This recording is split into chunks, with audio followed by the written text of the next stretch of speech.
Salamat, Aya. Dahil ikaw ang unang naging kaibigan ko dito. Thank you for accepting me kahit bagong kakilala mo pa lang ako. Luisa, thanks for always listening to my stories.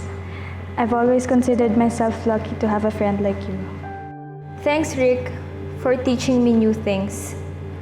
Not only for the cool words, but also for teaching me on how to deal with people. Bugak ka din. Thanks, Leslie, for always inviting me sa mga parties mo. Thanks din sa mga pag-hangout natin. Kahit minsan may pagka-conceited ka, enjoy ka pa rin kasama. Liz, may kamata sa surprise, pero gusto pa rin kitang pasalamatan. Sa mga pagsasama natin noon, sa mga pag-iintindi mo sa akin. Sige na nga, aaminin ko. Miss na rin kita eh. Aya, kahit galit ka pa rin sa akin, maglalakas loob ako na sulatan ka. Thank you for teaching me to appreciate yung mga simpleng bagay. Thank you for taking care of me. Hindi ko talaga inakalang magiging close tayo. Josh, salamat sa pagsama na hanapin si Belinda. Kahit hindi naman tayo magkakabarkada talaga, tulungan mo pa rin ako hanapin siya. Bambi, thank you. As I've said, hindi ako madaling maging komportable sa ibang tao. But you taught me to loosen up simply by being yourself.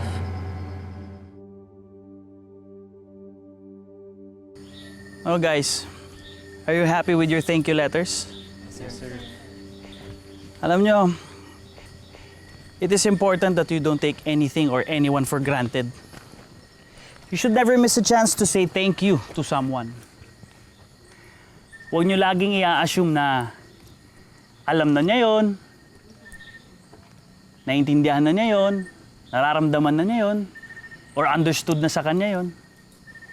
Minsan kasi mas maganda kung naririnig yung sinasabi. I have here your sorry letters. Now, the next step in this activity, I want you to approach the person na sinulatan niyo ng sorry. Kausapin niyo siya. Pero sir, di ba nga sinulat na namin yun? Katulad nga ng sinabi ko kanina, minsan kasi mas maganda yung naririnig, yung sinasabi. Sorry is one of the hardest things to say. Alam niyo, habang bata pa kayo, you should learn to accept the faults. And you have to own it. Hindi na naman kailangan magsalita dito na naririnig ng lahat eh. You can pick any spot. Okay? You can start anytime.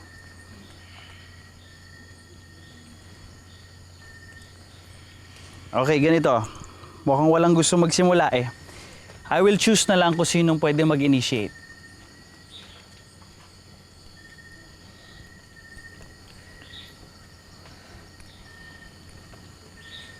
Chris, why don't you start? Go!